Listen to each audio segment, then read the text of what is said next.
Bismillah.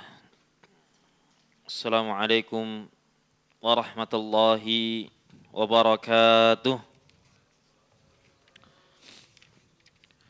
Alhamdulillahi rabbil alamin. Assalatu wassalamu ala al-mab'uthi rahmatan lil alamin wa ala alihi wa ashabihi wa man sara ala nahjihi wa iktafa atharahu ila yaumiddin. Amma ba'd. Alhamdulillahi rabbil alamin. Kita bersyukur kepada Allah Subhanahu wa taala karena atas nikmat dan karunia-Nya sehingga pada malam hari ini Allah Subhanahu wa taala mengizinkan kita untuk dapat hadir di majelis ilmu yang mudah-mudahan kehadiran kita di majelis ini di samping untuk mendapatkan ilmu juga kita mengharapkan pahala di sisi Allah Subhanahu wa taala. Melanjutkan pembahasan kita dengan kitab Al-Wajiz karya Syekh Abdul Azim Al-Badawi yang insyaallah pada malam hari ini kita memasuki bab baru yaitu bab Kitabul Buyu' atau bab jual beli. Secara definisi, kenapa kok dipakai kata al-buyu'? Al-buyu' itu dalam bahasa Arab bentuk katanya adalah jamak, lebih dari satu. Sedangkan bentuk mufradnya, bentuk satunya itu adalah bai'un, ba ya ain, bai'un. Kenapa muallif pengarang kitab ini menggunakan kata buyu' jamak? Karena di dalam bab ini akan banyak bermacam-macam beraneka ragam bentuk dari jual beli sehingga digunakan kalimat al-buyu'. Al-bai' secara istilah, definisi jual beli al-bai' secara istilah yaitu naqlu milkin ilal ghairi bithamanin, yaitu memindahkan hak milik kita terhadap suatu barang kepada orang lain dengan imbalan harga. Simpelnya jual beli itu kita punya sesuatu, kita berikan ke orang lain, dengan imbalan orang lain tersebut memberikan kita sebuah barang berharga sebagai ganti dari kepemilikan barang yang kita miliki tadi. Maka di dalam syariat, al-bai'u itu artinya sebenarnya menjual saja, bukan jual beli. Tetapi di dalam kaidah fikih, kalau disebutkan al-bai'u, maka maknanya juga jual dan beli. Meskipun dalam bahasa Arab, bai'u itu artinya hanya jual saja. Jadi, bai'u di sini juga berarti jual dan belinya. Maka kalimatnya sama saja. Kemudian kita lanjut ke dalilnya. Dalil Allah Subhanahu wa taala menghalalkan jual beli. Allah Subhanahu wa taala berfirman, "Wa ahallallahu al-bai'a wa harramar riba." Dalam surat Al-Baqarah ayat 275 Allah Subhanahu wa taala mengatakan Allah menghalalkan jual beli dan mengharamkan riba. Allah juga berfirman, "Ya ayyuhalladzina amanu la ta'kulu amwalakum bainakum bil batil illa an takuna tijaratin an taradin minkum." An-Nisa ayat 29. Wahai orang-orang beriman, janganlah kamu saling memakan harta sesamamu dengan jalan yang batil, kecuali dengan jalan perniagaan yang berlaku atas dasar saling ridho, suka sama suka di antara kamu. Maka secara umum jual beli itu tidak hanya menyangkut barang, tapi juga bisa menyangkut jasa dan juga bisa menyangkut hal-hal lainnya. Intinya jual beli itu A memberikan ke B dan B sebagai gantinya memberikan ke A. Itu jual beli secara umum. Kemudian hadis Nabi Muhammad SAW an Hakim ibn Hizam anin Nabi SAW qala al-bayyi'ani bil khiyari ma lam yatafarraqa. Dari Hakim bin Hizam radhiyallahu anhu dari Nabi Muhammad SAW, beliau bersabda, penjual dan pembeli memiliki hak memilih selama mereka belum terpisah. Jadi jual beli di dalam agama Islam ada syariatnya dan dibolehkan. Tapi tidak semua jual beli itu halal. Jual beli di dalamnya ada yang halal, ada yang haram. Tapi secara ijma' jual beli kalau disebutkan di dalam Al-Quran yang halal, maka jual beli yang sesuai dengan syariat. Bukan jual beli yang mengandung riba atau jual beli yang diharamkan oleh Allah Subhanahu wa taala. Jadi ketika disebutkan jual beli yang Allah halalkan di dalam Al-Quran, maka sudah pasti yang dimaksudkan adalah jual beli yang halal, yang sesuai dengan syariat Islam yang dibawa oleh Nabi Muhammad sallallahu alaihi wasallam. Kaum muslimin sepakat atas bolehnya melakukan perniagaan. Dan hikmah dari diperbolehkannya, hikmah dari Allah membolehkan jual beli itu karena kebutuhan manusia sehari-hari membutuhkan orang lain. Jadi hikmah dibolehkannya jual beli oleh Allah karena manusia nggak punya semua kebutuhan yang dia miliki. Kebutuhannya itu ada orang lain yang memilikinya. Tetapi orang lain tersebut tidak akan cuma-cuma beri ke kita. Jadi diantara hikmah jual beli Allah halalkan karena tidak semua kebutuhan manusia dia miliki. Bisa jadi kebutuhannya dia dimiliki oleh orang lain. Maka dia butuh kebutuhan tersebut. Tetapi orang yang mempunyai kebutuhan itu tidak bisa ngasih secara cuma-cuma. Maka sebagai hikmah dari permasalahan itu sehingga Allah Subhanahu wa taala mensyariatkan jual beli itu dihalalkan untuk menggapai tujuan ini. Biar setiap manusia bisa mendapatkan apa yang dia butuhkan tanpa menzalimi orang lain. Jadi hikmahnya adalah agar orang bisa memenuhi kebutuhannya yang ada di orang lain tanpa harus menzalimi orang lain tersebut. Jadi jual beli ini dilakukan antara dua orang atau lebih. Baik. Kita lanjut yang ketiga. Al-hathu 'alal makasib. Dorongan atau anjuran untuk melakukan usaha. Di antaranya Anil Miqdam radhiyallahu anhu, hadis-hadis tentang anjuran untuk melakukan usaha. Anin Nabi sallallahu alaihi wasallam qala ma akala ahadun ta'aman qattu khairan min an ya'kula min amali yadih. Nabi mengatakan tidak ada seseorang makan sesuatu makanan yang lebih baik dari ia menyantap hasil dari kerja keras tangannya sendiri. Wa inna Nabi Allah Daud alaihi salam, dan sesungguhnya Nabi Allah Daud alaihi salam kana ya'kulu min amali yadih. Dulu juga biasa makan, menikmati, masuk ke perutnya dari hasil usaha jerih payahnya sendiri. Maka ini dalil jelas bahwasanya harta yang paling bagus untuk masuk ke dalam perut adalah yang itu hasil jerih payah kita sendiri pakai tangan kita. Maka dari hadis ini, ulama-ulama fikih di situ berbeda pendapat. Akhirnya muncul pertanyaan, apa profesi yang paling baik? Apa profesi yang paling afdol? Apa profesi yang paling bagus?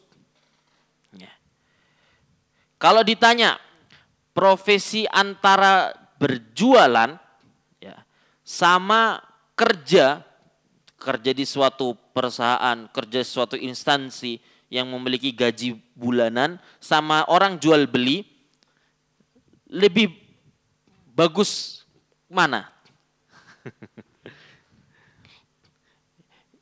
Tentu kalau kita tanya ada dalil sorihnya tidak, Ustaz? Ada dalil jelas yang mengatakan pekerjaan ini lebih baik tidak? Tidak ada.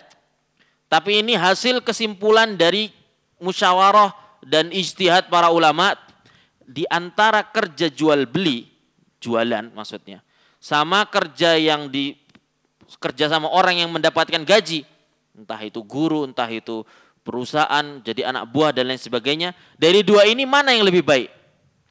Ya. Ulama sebagian mengatakan yang lebih baik adalah jual beli. Karena apa? Coba sebabnya nopo? Kenapa jual beli lebih afdol daripada kerja yang ada gaji bulanannya? Karena jual beli, jawabannya, karena jual beli lebih mendatangkan tawakal kepada orang yang menjalankan profesi tersebut. Orang yang kerja di suatu instansi, alhamdulillah rezeki dari Allah, cuman dari asbab rezekinya dia sudah pasti. Insya Allah sebulan dia dapat sekian, sudah tertera. Mungkin anggaplah setiap bulan dia dapat 3 juta. Ya mungkin kisaran segitu, 3 juta lebih atau 3 juta kurang dipotong apa. Itu kalau dia kerja, sehingga tetap dia bisa bertawakal, tetap. Seorang muslim harus terus bertawakal. Tapi kalau dibandingkan dengan orang yang mata pencahariannya adalah berdagang, maka dia kalau dia muslim pedagang yang taat, dia tawakalnya lebih besar. Sebulan tidak mesti dapat yang pasti. Ya. Bisa jadi hari ini dapat 100.000, besok tidak mesti dapat 100.000. Bisa jadi dapat 150.000. Atau bisa jadi tidak dapat apa-apa. Ya. Maka tingkat tawakal dari profesi berjualan itu lebih tinggi sehingga dianggap lebih bagus kerjaannya dibandingkan yang punya gaji bulanan. Kemudian di antara ulama sebagian yang lain mengatakan bukan jual beli pekerjaan yang paling bagus itu, paling afdol. Yang paling afdol itu kerjaannya adalah apa? Bertani. Kenapa bertani?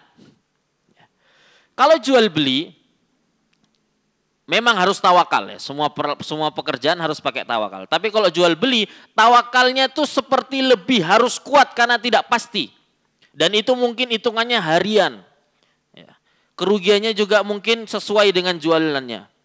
Tapi kalau pertanian, itu tawakalnya lebih tinggi. Karena balik modalnya kan biasanya tidak secepat jual beli selain pertanian. Mungkin bisa dalam setahun cair untungnya setahun sekali atau setahun 2 kali. Ya, tergantung dengan hasil panennya. Maka tingkat tawakal yang dibutuhkan oleh petani, ya, yang mata pencaharian petani itu lebih dibutuhkan besar dibandingkan yang jual beli. Alasan yang lain yang kedua adalah kalau orang bertani itu dia secara tidak langsung bisa memberi sodakoh kepada makhluk hidup yang lain. Contoh, ladangnya dimakan hewan. Yang makan kan hewan. Meskipun secara hitung-hitungan keuntungan ya berkurang keuntungannya. Tapi kan dia menjadi sebab makhluk Allah makan, terisi perutnya. Yang mudah-mudahan kalau dia bertawakal, tidak yang gerutu terus, tidak yang menyesali, tidak yang mengaduh-aduhkan terus. Tawakal kepada Allah, tetap percaya ini sudah diatur rezekinya. Insya Allah dia lebih berpahala. Ya. Karena dia bertani, namanya petani pasti dimakan hama lah, dimakan burung, dimakan ular lah, dan lain sebagainya. Tikus dan lain sebagainya. Itu meskipun itu memang hewan pengganggu, tapi dia makhluk Allah yang dari sebab bertani tersebut akhirnya dia memiliki konsumsi makanan. Ya. Kemudian alasan ketiga, kenapa sebagian ulama mengatakan pertanian itu, yang bertani itu pekerjaan yang lebih afdol? Karena manfaatnya terasanya lebih besar kepada umat dan kaum muslimin. Orang kalau jualan, ya bermanfaat. Cuman seringnya kan jualan itu tidak mesti yang kebutuhan primer. Bisa jadi mungkin jualan layangan misalkan, jualan macam-macam lah. Yang penting itu halal, itu tidak mesti merupakan salah satu yang sangat bermanfaat sebagai kebutuhan primer kaum muslimin. Tapi kalau bertani, di situ notabene mungkin sawah atau makanan pokok, dan mayoritasnya pertanian itu masuk ke perut, maka itu manfaatnya sangat lebih dibutuhkan oleh orang banyak. Maka dari 3 alasan tersebut, sebagian ulama mengatakan bertani itu pekerjaan yang paling afdol, bukan dari segi dalil, tapi dari segi kebermanfaatannya. Dia bisa tawakalnya kenceng, karena nggak ada uang pasti setiap bulannya. Dia bisa ngasih makan makhluk-makhluk Allah secara tidak langsung, dan dia sangat bermanfaat bagi kaum muslimin. Bayangkan ketika pertanian itu semua nggak mau jadi tani misalkan, nggak enak sih gelem jadi petani. Siapa yang nanam beras? Siapa yang nanam jagung? Siapa yang nanam telo dan lain sebagainya? Ya. Ini di perbedaan pendapat di antara para ulama fikih. Akan tetapi kita ambil kesimpulan yang tengah, kesimpulan yang paling aman, yaitu apa?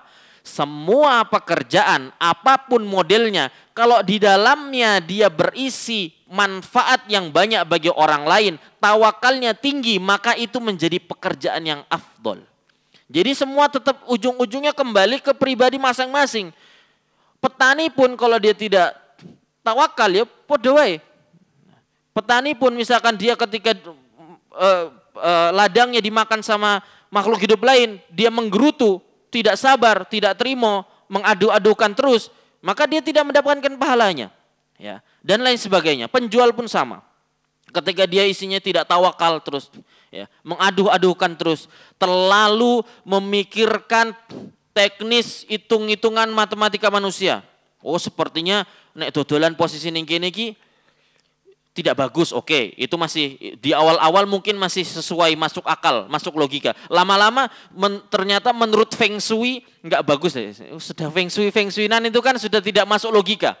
Selama itu masih ada masuk logika, maka dia tidak termasuk tatoyur.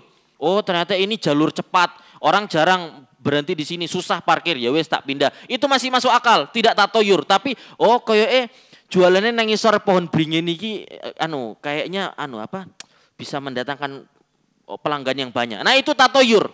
Karena tidak bisa dijelaskan secara logika. Tidak bisa dijelaskan secara apa, korelasi nyatanya apa. Kecuali di bawah pohon beringin, dodole es teh, adem-adem, es teler, enak, orang ngiup gampang ya. Itu beda cerita. Intinya kita kembali ke pembahasan, pekerjaan yang paling afdol adalah pekerjaan yang dia kerjakan pakai tangan dia sendiri dan dia manfaatnya banyak bagi kaum muslimin dan meninggikan tawakal kepada Allah Subhanahu wa taala. Meskipun itu pekerjaan yang bulanan, meskipun itu pekerjaan yang sudah jelas gajinya. Maka ini yang paling aman. Kalau ditanya pekerjaan apa yang paling afdol, maka jawabannya pekerjaan yang pakai tangan kita sendiri, yang halal, yang tawakal, yang bermanfaat bagi kaum muslimin. Tidak harus kita bertani, menjual. Tapi kalau kita jadi petani yang tawakal, yang bermanfaat, yang yakin sama Allah, mudah-mudahan itu manfaatnya lebih besar daripada yang hanya kerja memiliki gaji bulanan. Dan semuanya baik, asal itu bertawakal kepada Allah Subhanahu wa taala dan tidak minta-minta. Sebagaimana hadis yang akan kita baca setelah ini, an Abi Hurairah radhiyallahu anhu qala Rasulullah sallallahu alaihi wasallam li an yahtatiba ahadukum huzmatan ala dhahrihi khairun min an yas'ala ahadan fayu'tiyahu aw yamna'uhu. Dari Abu Hurairah Rasulullah SAW bersabda, sesungguhnya seseorang di antara kamu nyari kayu bakar lalu dipanggul di atas punggungnya untuk dijual, itu lebih baik daripada dia meminta-minta kepada orang lain. Bisa jadi dia dikasih, bisa jadi dia tidak dikasih. Ya. Maka kalau kita cocokkan, berarti kerjaan apa yang paling afdol? Kerjaan yang pakai tangan dewe, hasil kerja keras keringat sendiri dan bukan minta-minta. Sudah, itu kerjaan yang paling afdol.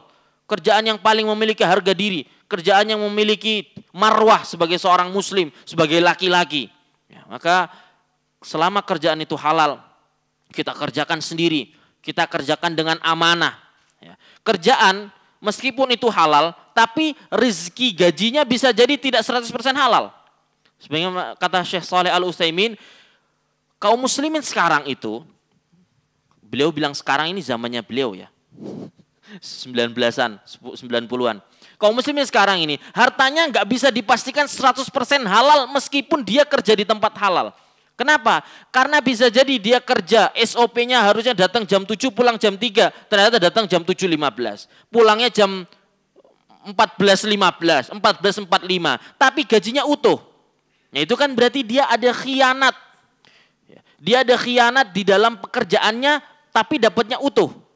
Mungkin naik PNS mungkin beda Pak ya. Kalau absensi jam 7 telat, nggak dapat hari itu terpotong biasanya. Orang tua saya PNS soalnya jadi. Tapi selain itu, kalau kita dikerjanya dengan gaji yang pakem, tapi kita tidak mengerjakan sebagaimana SOP yang harus dikerjakan, maka di gaji yang kita terima itu tercampur dengan harta haramnya. Maka kita jangan merasa aman. Insya Allah kerjaan saya halal, ndak dodol sing macam-macam, ndak yang macam-macam. Loh tidak, ketika kita tidak amanah mengerjakannya, takut itu nanti masuk kepada gaji uang yang tidak pantas kita terima. Lah nek gitu kan naker ini angel Pak. Waduh saya sudah tidak amanah kerja, masuk kerja jam 7 sekitar 10 hari lah dalam sebulan. Piye ngelong ini? Dari 3 juta misalkan, bagaimana mengurangi 3 juta itu biar halal? Kan susah, tidak ada pakem dan patokannya. Maka apapun kerjaannya itu, dia bisa tercampur dengan hal yang haram meskipun itu sudah halal. Ya, jadi ketika kita kerja yang ada kita sebagai anak buah pun, maka tetap hati-hati dengan kerjaan tersebut. Termasuk juga jual beli. Ya, orang jual beli juga harus tahu ilmunya. Makanya orang bahkan disebutkan orang-orang yang harusnya kerja jam 7 tapi datangnya tidak jam 7 itu termasuk di dalam ayat Allah Subhanahu wa taala. Allah mengatakan apa? Wailul lil mutaffifin, celakalah orang-orang yang curang. Karena apa? Dia dapat gaji utuh padahal kerjanya tidak sesuai yang disuruh. Ya. Dan itu sangat banyak. Kita evaluasi dengan diri masing-masing. Ya. Intinya apapun itu kerjaannya harus tahu ilmu agama. Harus tahu ilmu agama. Jual beli harus tahu ilmu agama. Di zaman Umar bin Khattab, Khalifah Amirul Mukminin, beliau mengatakan la yabi'u fi suqina hadza man la yatafaqqah fid din. Tidak boleh jualan di pasar Madinah orang yang tidak paham ilmu jual beli. Jadi Umar bin Khattab keliling dengan utusannya, mengkeliling ditanya satu-satu. Apakah orang ini paham enggak fikihnya jual beli, yang boleh apa, yang tidak boleh apa? Kalau tidak paham, keluar dari pasar. Tidak boleh. Dan itu masih berlanjut terus sampai zamannya Imam Malik kalau tidak salah. Ya. Nah, itu zaman itu, zaman sekarang, Pak. Zaman sekarang kabeh dodolan, sing tuku ra ono. Semuanya jualan, enggak tahu orang itu tahu fikihnya, enggak tahu yang seharusnya yang boleh gimana. Ya. Sesederhana nuker uang saja. Sesederhana nuker uang saja. Misalkan biasanya orang Indomaret itu atau Alfa datang ke masjid nuker apa Pak? Receh biasanya. Karena masjid punya receh banyak. Ternyata pas datang masjid recehnya ada 100.000, dia cuma bawa 50.000. Terus dia bilang, oh mas ini saya bawa dulu ya, tak taruh di kasir, nanti 50.000 saya balik lagi. Boleh mboten? Enggak boleh. Kalau uang sama uang harus di tempat itu sudah pas. Sesederhana itu aja kan kadang kita mungkin yang kalau nggak tahu ilmunya sederhana kan dia anggap, alah nggur sak mono tok kok, saya nggak kabur kok, cuman geser berapa langkah ngambil 50 rigi tak kasih ke takmir masjidnya buat nambalin yang tadi. Boleh tidak? Tidak boleh. Kalau uang mata uang dengan mata uang yang sama, maka dia harus saat itu juga selesai. Ya, sederhana. Nah, maka kalau ditanya, zaman ini ilmu agama kayaknya jangan terlalu dalam-dalam belajarnya, nanti mabuk agama. Semua urusan hidup kita berkaitan dengan agama. Ya. Maka kalau ada yang bilang jangan ngajari anak, masukkan anak atau belajari anak ke pondok atau yang belajar agama nanti dia suram. Kalau terlalu dalam ke agama itu nanti mabuk agama. Piye mabuk agama? Mabuk itu kan untuk hal-hal yang tidak baik. Lah kita setiap hari minum air apa tahu mabuk banyu, Pak. Mabuk itu kan konotasinya untuk hal yang buruk, yang ada efek samping buruknya. Lah agama itu sama kayak orang ojo kakean dungo, mabuk dungo. Yo enggak. Doa baik kok, enggak ada mabuk doa. Karepmu doa sak kesele lambe. Jadi mabuk itu konotasi untuk hal yang buruk, ada efek sampingnya. Lah kalau agama itu mana buruknya agama? Ya, maka di zaman ini dari dulu sampai sekarang dan sampai kapanpun ilmu agama harus terus dibekali ke keluarga kita. Harus. Ya, semua hal berkaitan dengan agama. Berbagai macam keburukan, kemaksiatan di muka bumi ini itu Pak. Segala macam dosa dan kemaksiatan di muka bumi ini tuh dasarnya tuh satu. 3T. Kenapa itu 3T Pak? Tidak takut Tuhan. Seluruh dasar dosa dan kemaksiatan di muka bumi ini, itu asalnya orang berani melakukan segala macam dosa itu dasarnya satu. 3T, tidak takut Tuhan, tidak takut Allah Subhanahu wa Ta'ala. Lah kalau dia takut, dia tidak akan melakukan dosa tersebut meskipun tidak ada yang melihat. Hatta nggak ada CCTV. Dia tidak akan melakukan keburukan tersebut. Tapi kalau orang sudah nggak takut sama Allah, mau 1000 CCTV pun, pasti akan dia cari titik butanya untuk melakukan sebuah keburukan dan kemaksiatan. Jadi bagaimana cara kita takut sama Allah? Ya belajar. Ulama mengatakan apa itu ilmu? Al-ilmu khasyatullah. Ilmu itu apa definisinya? Ilmu itu takut kepada Allah. Karena kalau kita sudah takut kepada Allah, sudah selesai Pak. Kita mau ngapain? Kita takutnya sama Allah kok. Istri taat ke suami bukan takut diselingkuhin sama suaminya, tapi takut sama Allah Subhanahu wa Ta'ala. Kita kerja dengan benar bukan takut dikurangi gaji sama bos kita, karena kita takut sama Allah Subhanahu wa Ta'ala. Kita jual tidak bohong ke orang bukan karena kita takut orang itu nggak balik lagi jadi pelanggan kita, tapi karena kita takut sama Allah Subhanahu wa Ta'ala. Kalau sudah takutnya sama Allah, sudah selesai urusan dunia Pak. Sudah selesai, nggak butuh apa-apa kita. Kalau kita sudah takut kepada Allah Subhanahu wa Ta'ala, maka itu intinya. Lah kok banyak yang nggak jujur, banyak yang korupsi, banyak yang ini, itu. Ya karena tidak takut sama Allah. Selesai. Ya. Kalau dia takut, dia pasti akan tidak berani melakukan hal itu. Maka kita kembali ke pembahasan.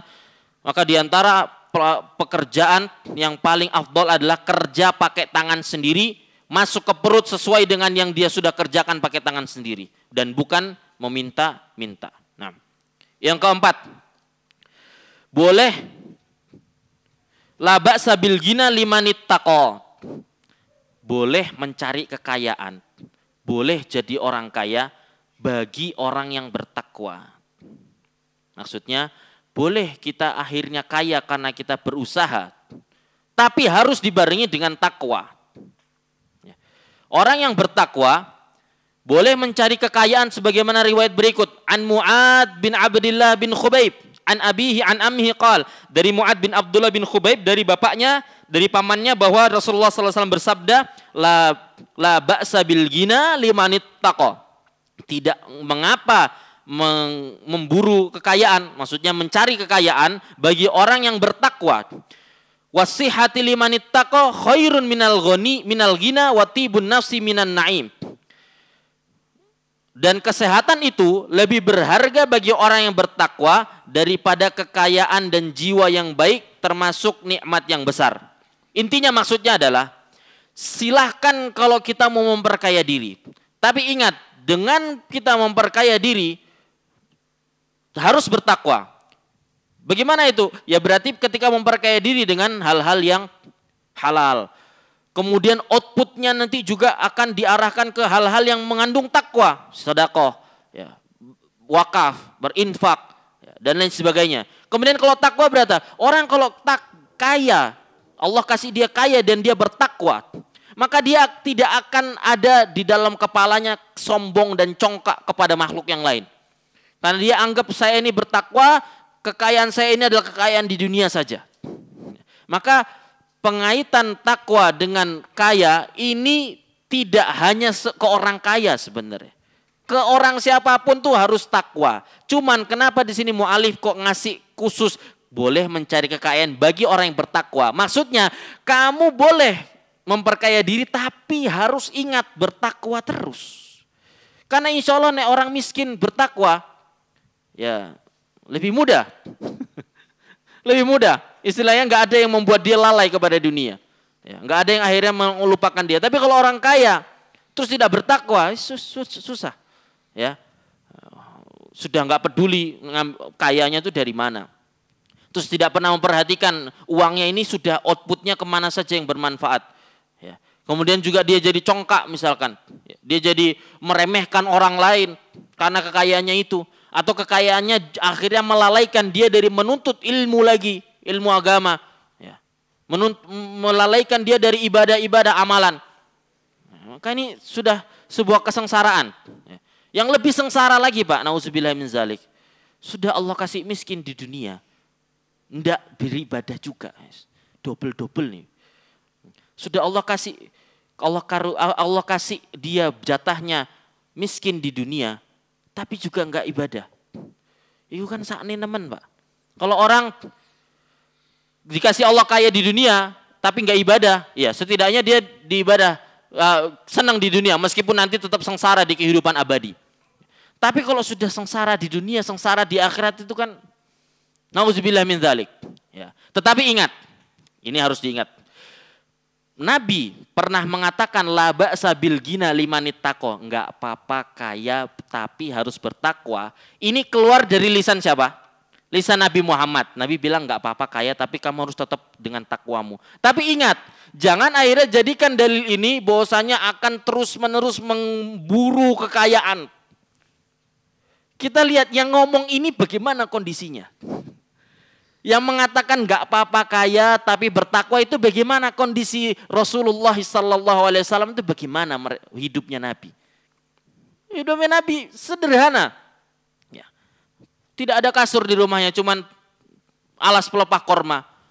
Pernah Nabi tidur beralaskan tikar sampai kakinya membekas. Bekas tikernya itu ada di kakinya. Ya. Karena tidur di atas tikar. Jadi kita jangan sampai lupa, oke. Kalau kita bisa mencari kekayaan, tapi kita tetap mencari takwa itu, mudah-mudahan nanti kita bermanfaat bagi kaum muslimin. Alhamdulillah Allah Subhanahu wa taala memudahkan dakwah Islam, ya, dakwah sunnah ini. Insya Allah setiap daerah-daerah yang ada kajian sunnahnya, ada saja Allah yang gerakkan hati-hati orang yang Allah berikan kelebihan rezeki untuk membantu dakwah tersebut. Kita lihat dimanapun, alhamdulillah, ini min fadlillah. Nah maksudnya tuh ini, kalau kita bisa seperti ini kan bagus. Bikin sekolah misalkan, menyekolahkan SPP orang-orang, anak-anak yang Allah takdirkan dia dari keluarga yang tidak mampu. Nah, maka takwa ini sangat-sangat harus mengikat kekayaan orang. Harus mengikat. Ya. La ba'sa bil ghina limanit taqa. Baik. Ini yang bab selanjutnya. Azan jam berapa Mas? Sudah? Ya, azan dulu aja. Ya. Baik, kita lanjutkan sedikit.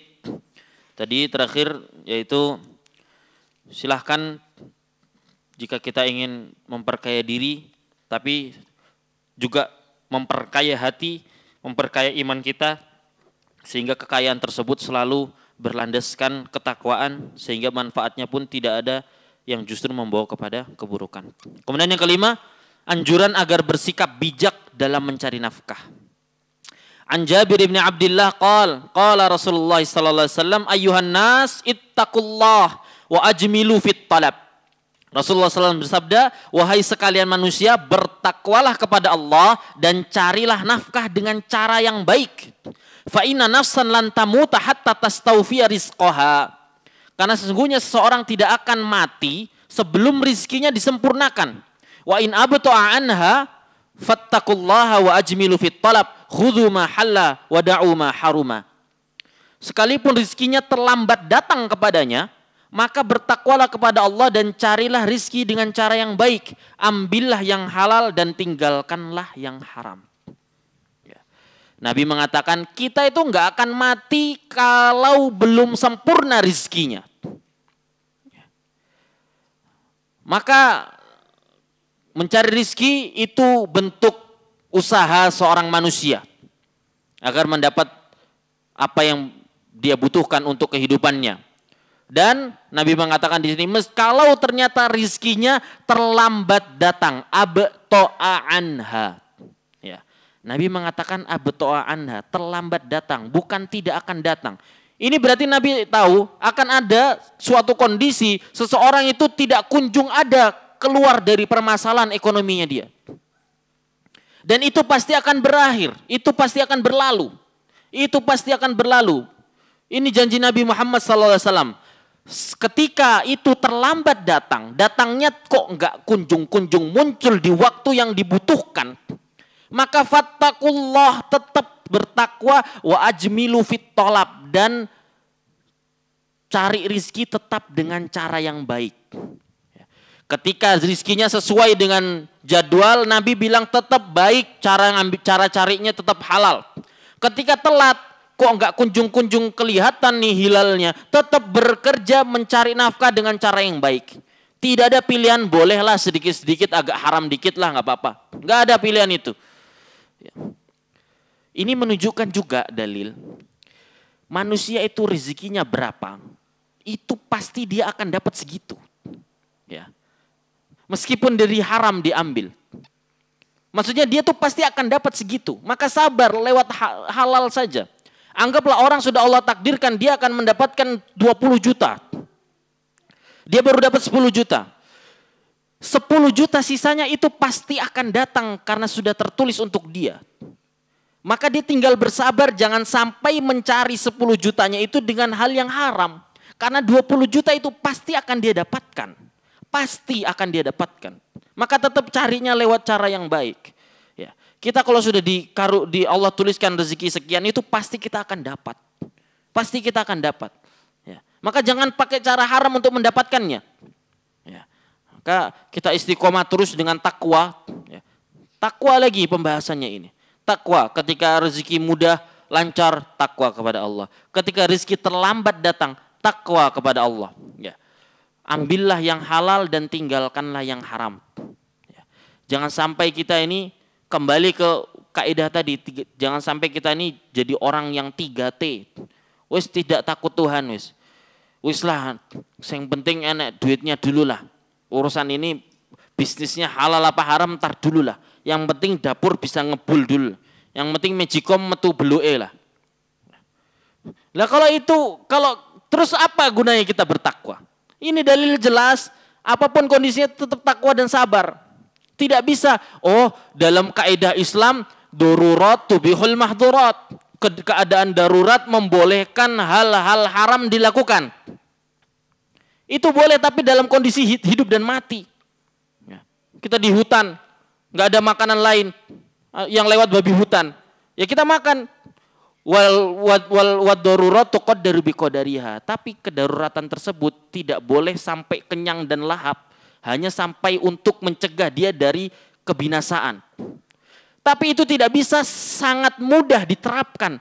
Waduh, ekonomi sudah sulit, ya sudahlah saya tak main slot saja misalkan. Atau ini seperti ada penawaran bisnis bagus ini. Bisnis yang kalau kita bergabung daftar sekian, nanti dalam 3 bulan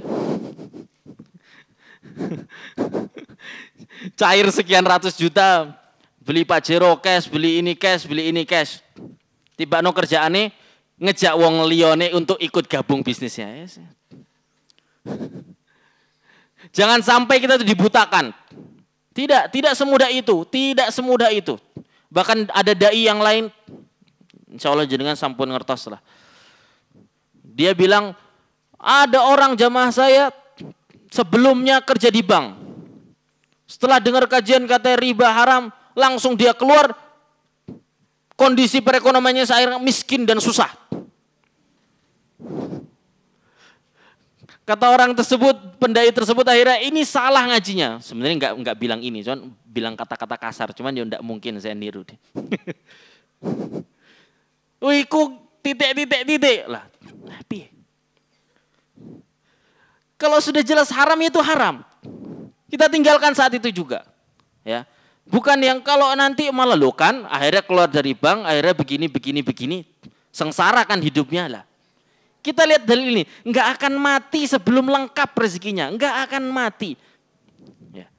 Nggak akan mati kita sebelum Allah sudah lengkapi rezekinya. Maka sabar, selalu bertakwa. Tidak mudah, memang ngomong tok ya gampang Pak. Sabar encen gampang ngomong tok. Cuman itulah kenapa sabar itu nggak ada batasnya. Nek ada bilang sabar ada batasnya, ndak ada.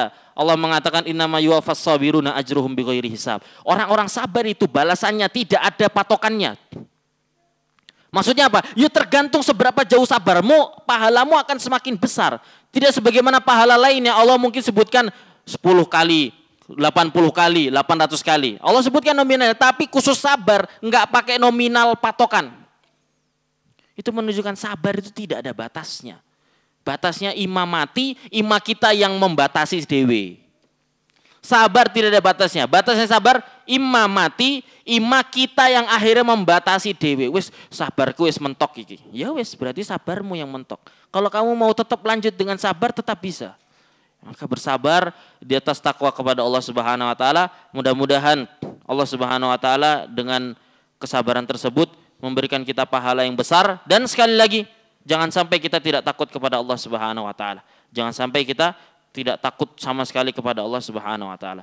Mudah-mudahan yang singkat dan sedikit ini dapat kita ambil manfaatnya dan dapat kita praktekkan di kehidupan kita sehari-hari. Kita akhiri subhanakallahumma rabbana wa bihamdika asyhadu an la ilaha illa anta astaghfiruka wa atubu ilaik.